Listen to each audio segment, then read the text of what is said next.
Salam sigap dan shalom. Renungan kita pada hari ini, Minggu 3 Januari 2021, berjudul Bila mana Kristus sudah nyata kelak, kita pun menjadi sama seperti Dia. Ayat intinya terdapat di dalam 1 Yohanes 3 ayat 2. Saudara-saudaraku yang kekasih, sekarang kita adalah anak-anak Allah, tetapi belum nyata apa keadaan kita kelak.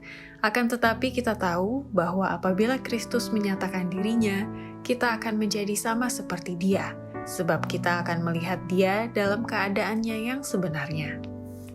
Pena Inspirasi menjelaskan apa yang mesti dilakukan saat ini, selaku kita adalah putra-putri Allah, yang berhubungan dengan judul renungan kita pagi ini, bila mana Kristus sudah nyata kelak, kita pun menjadi sama seperti Dia, adalah sebagai berikut. Pertama, selaku putra-putri Allah, kita harus berusaha menghilangkan kesombongan atau sikap meninggikan diri, dan kita harus hidup semakin dekat menyerupai Kristus dalam tabiat mulai saat ini. Barang siapa mengatakan bahwa ia ada di dalam Dia, ia wajib hidup sama seperti Kristus telah hidup. Tetapi jika orang tidak memiliki roh Kristus, ia bukan milik Kristus. Kesesuaian dengan Kristus ini bukan tidak diperhatikan oleh dunia ini. Itu menjadi pokok perhatian dan ulasan. Orang Kristen mungkin tidak menyadari adanya perubahan besar karena semakin dekat menyerupai Kristus dalam tabiat, akan semakin rendah anggapannya mengenai dirinya sendiri. Tetapi itu akan dilihat dan dirasakan oleh semua orang yang ada di sekeliling dia.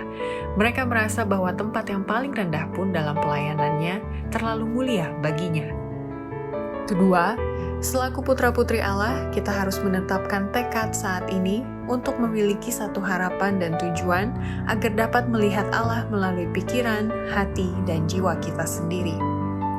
Kecuali kasih karunia-Nya mengubah mereka ke dalam gambar sama seperti Kristus, Roh-Nya akan meninggalkan mereka seperti air meninggalkan bejana yang bocor. Harapan mereka satu-satunya ialah melihat Allah dengan semua pikiran, hati, dan jiwa mereka. Kemudian mereka secara sah menurut hukum akan berjuang untuk menguasai keahlian. Setan akan mencuri imajinasi dan cinta kasih jika engkau memberinya kesempatan. Ketiga, selaku putra-putri Allah, kita harus maju terus untuk mencapai standar yang tinggi dan sempurna dalam ruang lingkup di mana kita berada mulai pada hari ini. Saya ingin agar ambisimu ambisi yang disucikan, agar malaikat-malaikat Allah dapat mengilhami hatimu dengan semangat yang suci, memimpinmu maju terus dan kuat, dan membuatmu menjadi terang dan cahaya yang bersinar.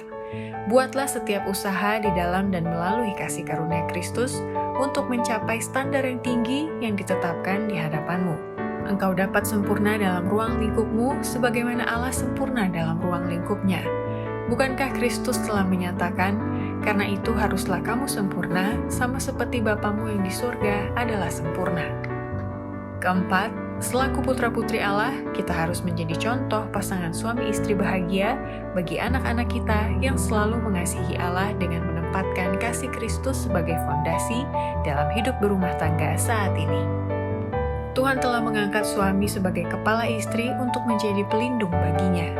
Ia adalah tali pengikat keluarganya, mengikat anggota-anggota keluarga bersama-sama, sama seperti Kristus adalah kepala gereja dan juru selamat tubuh yang penuh rahasia. Biarlah setiap suami yang mengatakan dirinya mengasihi Allah, dengan cermat mempelajari tuntutan Allah dalam kedudukannya. Kekuasaan Kristus dijalankan dalam hikmat, dalam semua kebaikan dan kelemah lembutan.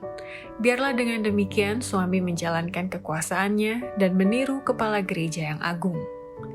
Demikianlah renungan kita pada hari ini, kiranya Tuhan memberkati kita semua.